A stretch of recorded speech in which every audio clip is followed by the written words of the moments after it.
तो दोस्तों आपको याद होगा कि जब जियो नहीं था मार्केट में भारतीय बाजार में, तो यहाँ पर बाकी की कंपनीज एयरटेल, आइडिया, वोडाफोन ने कैसे डोमिनेट करके रखा था डेटा के मार्केट में। स्पेशली यहाँ पर 2G का ही डेटा इतना महंगे प्राइस में बेचा जाता था, लेकिन जब से जियो आ गया पूरी तरह से तो इन्होंने डोमिनेट कर दिया। और ये जो प्राइसेस है डेटा के, तो इनके प्राइसेस को तो इन्होंने पूरी तरह से गिरा ही दिया।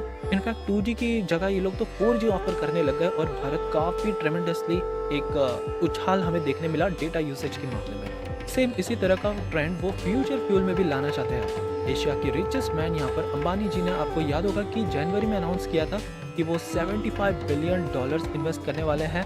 इनफैक्ट इन्होंने स्टार्ट भी कर दिया है रिन्यूएबल एनर्जी के क्षेत्र में। ये लोग इंफ्रास्ट्रक्चर तैयार कर रहे हैं to generate various renewable energy. Solar plant को लेकर यहाँ पर काम शुरू हो चुका है एंड नाउ इलेक्ट्रोलाइजर पर अब ये जल्द ही काम करने वाले हैं। और this is going to be the biggest next generation future fuel proposition. वैसे इनका ये जो कदम है बहुत ही ज़्यादा स्ट्रैटेजिक है। यहाँ पर एनालिस्ट की माने तो रिलायंस ने तो ये जो कदम लिया है हाइड्रोजन का, इससे तो ये लोग ने पूरा बाईपास ही कर दिया है इंडिया का जितना भी होलसेल इलेक्ट्रिसिटी मार्केट था।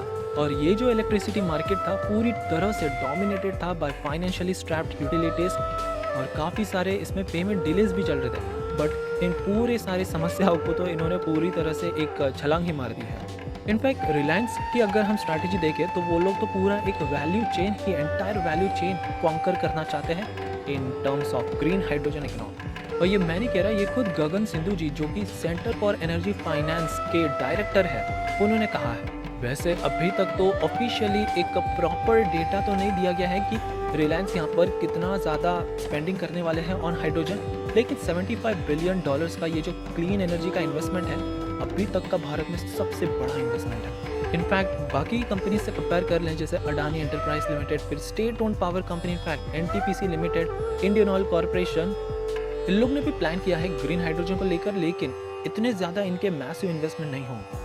और हाल ही में मैंने आपको मेरे पिछले वीडियो में बताया था कि L&T भी यहाँ पर नॉर्वेजियन टेक्नोलॉजी कंपनी के साथ मिल चुकी है और यहाँ पर नॉर्वे की जो बेहद ही एडवांस टेक्नोलॉजी है इलेक्ट्रोलाइजर को लेकर, इस पर ये भारत में अब काम करने वाले हैं। अब सबसे इम्पोर्टेंट बात आ जाती है कॉस्ट को लेकर ही, क्योंकि यहाँ पर अगर कॉस्ट हम ज़्यादा से ज़्यादा कम करने में सफल हो पाए तो उस कंपनी का ही पूरा डोमिनेशन होगा इस पूरे सेक्टर में। स्पेसिफिकली L&T और नॉर्वे कंपनी की बात करें, इनका ऐसा प्लान था कि हाइड्रोजन पर केजी कॉस्ट को वो ऑलमोस्ट लाइक $1.5-1.6 तक ले आएंगे। बट अंबानी जी का तो यहाँ पर प्लान और भी ज़्यादा एग्रेसिव है। ये लोग तो $1 पर किलोग्राम के हिसाब से इसकी कॉस्ट को इतना नीचे धकेलने की कोशिश करेंगे। इनफैक्ट पिछले पास्ट रिकॉर्ड को भी अगर हम देखें तो रिलायंस ने जो कहा है वो डेफिनेटली करके भी दिखाया है। इनफैक्ट इनके तो गोल्स भी है 2035 तक इन्हें पूरी तरह से नेट जीरो वाली कंपनी बनकर दिखाना है और 100 गीगावाट्स ऑफ रिन्यूएबल एनर्जी एक दशक के भीतर इनको पूरा सेटअप करना है। सो रिलायंस के काफ़ी ज़्यादा एम्बिशियस प्लान है और होपफुली $75 बिलियन का इनका जो प्लान है डेफिनेटली भारत को हाइड्रोजन हब बनाने का दम रखता है। इसके बारे में आपकी क्या राय है ज़रूर से कमेंट कीजिएगा।